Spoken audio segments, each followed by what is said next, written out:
గుంటూరు జిల్లా తాటికొండ మండలం లాం గ్రామంలో ఈ నెల 25న టీడీపీ ప్రచార సభ నిర్వహించారు. ఈ సభలో ఎంపీ అభ్యర్థి మెప్పసాని చంద్రశేఖర్ సద్దాం హుస్సేన్ బంకర్లో దాక్కుని ఉంటే తీసుకొచ్చి కుక్కను కొట్టినట్లు కొట్టి చంపారని చెప్పారు. దీనిపై ఎమ్మెల్సీ వైఎస్ఆర్సీపీ రాష్ట్ర ప్రధాన కార్యదర్శి లేళ్ల అప్పిరెడ్డి, ముస్లిం హక్కుల పరిరక్షణ సమితి అధ్యక్షుడు షేక్ నాగుల్ మీరా వేర్వేరుగా గుంటూరు జిల్లా ఎస్పీతో పాటు తాటికొండ ఎన్నికల రిటర్నింగ్ అధికారికి ఫిర్యాదు చేశారు. పెమ్మసాని చంద్రశేఖర్ ఓ వర్గం ఓట్లను చీల్చేందుకు ముస్లింల మనోభావాలను దెబ్బతీసేలా ఉద్దేశపూర్వకంగా అవాస్తవాలను ప్రచారం చేస్తున్నారని ఫిర్యాదులో పేర్కొన్నారు. వివరణ ఇవ్వాలంటూ పెమ్మసాని చంద్రశేఖర్కు ఆర్ఓ నోటీసులు జారీ చేశారు. దీనిపై చంద్రశేఖర్ తన వివరణను ఆర్ఓకు పంపారు. సద్దాం హుస్సేన్ కూడా ఇలానే విర్రవీగాడు తన టైము బాగున్నన్ని రోజులు.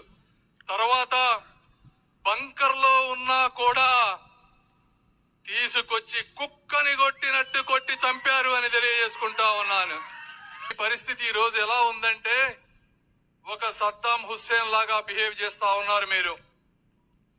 కేవలం 5-10 సంవత్సరాలు మీకోసం పాటుపడినటువంటి కార్యకర్తలని, నాయకులని మీరు విస్మరించి వారు ఈరోజు మిమ్మల్ని అసహించుకొని మీకు దూరం జరుగుతూ ఉంటే వారిని మీరు భయపెట్టాలని చూస్తా ఉన్నారు.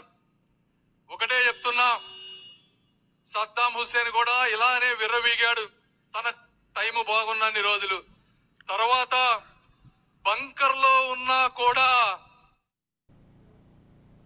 దీనికి సంబంధించి మరింత సమాచారం మా ప్రతినిధి రమేష్ అందిస్తారు. రమేష్, సుజాత, ఏదైతే గుంటూరు టీడీపీ అభ్యర్థిగా ఉన్నటువంటి పెమ్మసాని చంద్రశేఖర్ కు ఎన్నికల రిటర్నింగ్ అధికారి ఎం గంగరాజు నోటీసులు జారీ చేశారు. ఇటీవల తాడికొండలో జరిగినటువంటి సభలో ఆయన మాట్లాడినటువంటి వ్యాఖ్యలు కూడా ఒక తీవ్ర దుమారం రేపినటువంటి పరిస్థితి కనపడింది. ఏదైతే మరి సద్దా హుస్సేన్ సంబంధించి జగన్ పై విమర్శలు చేస్తూ సద్దా హుస్సేన్ ని తరిమి కొట్టినట్టు కూడా, జగన్ ని తరిమి కొట్టాలంటూ కూడా ఆయన చేసినటువంటి వ్యాఖ్యలు ముస్లిం మనోభావాలను దెబ్బతీసే విధంగా ఉందంటూ కూడా వైఎస్ఆర్సీపీ ఎమ్మెల్సీ రాష్ట్ర ప్రధాన కార్యదర్శి లేళ్ల అప్పిరెడ్డి అయితే ఆయన లేళ్ల అప్పిరెడ్డితో పాటు అదేవిధంగా షేక్ నాగుల్ మీరా పరిరక్షణ సమితి అధ్యక్షుడు కూడా మరి ఎన్నికల రిటర్నింగ్ అధికారికి ఫిర్యాదు చేసినటువంటి పరిస్థితి కనపడుతుంది. అయితే ఈ ఫిర్యాదు మేరకు కూడా ఎన్నికల రిటర్నింగ్ అధికారి గంగరాజు నోటీసులు జారీ చేశారు.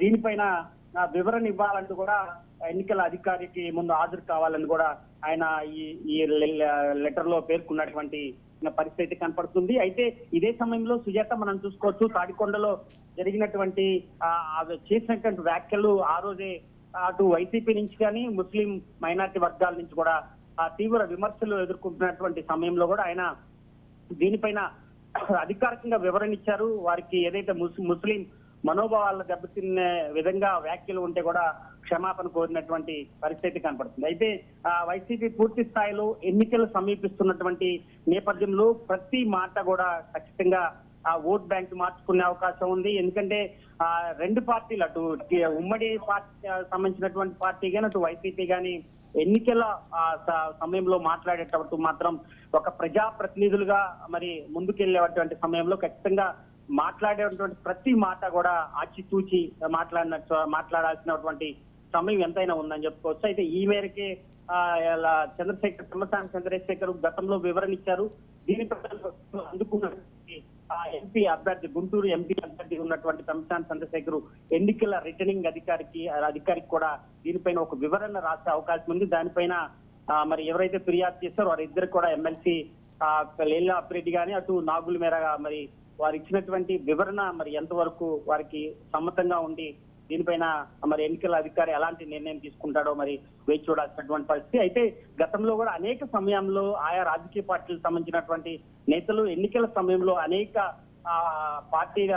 అధికార పార్టీ కానీ అటు విపక్షాల మీద కూడా విమర్శలు చేసుకుంటారు. ఖచ్చితంగా ఈ సమయంలో ఎన్నికల కోడ్ వస్తున్నటువంటి సమయంలో ఖచ్చితంగా ప్రతి మాట కూడా ఖచ్చితంగా మాట్లాడుతున్నటువంటి అవసరం ఉంది. ఆ దశగానే ఎన్నికల సంబంధించినటువంటి అధికారులకు కూడా ఇప్పటికే ఒక ట్రైనింగ్ అయితే ఇవ్వడం జరిగింది. ఎన్నికల సంబంధించినటువంటి అధికారులకు కానీ అటు అభ్యర్థులకు కూడా అధినేతలు చంద్రబాబు కూడా వర్క్ షాప్ లో కూడా కొన్ని వివరించారు. ఏదైతే మరి ప్రచారంలో వ్యవహరించాల్సినటువంటి తీరు కూడా మరి అనుసరించాల్సినటువంటి వ్యూహాల పైన కూడా అభ్యర్థులకి ఎంపీ అభ్యర్థులకు కానీ ఎమ్మెల్యే అభ్యర్థులకు కూడా ఒక దిశానిర్దేశించినటువంటి పరిస్థితి కనుక ఏదైనా ఎన్నికల రిటర్నింగ్ అధికారికి సంబంధించి కూడా నోటీసులు అందుకున్నటువంటి పెమ్మసాని దీనిపైన వివరించే అవకాశం అయితే ఖచ్చితంగా కనపడుతుంది Sujatha. Right, thank you Ramesh.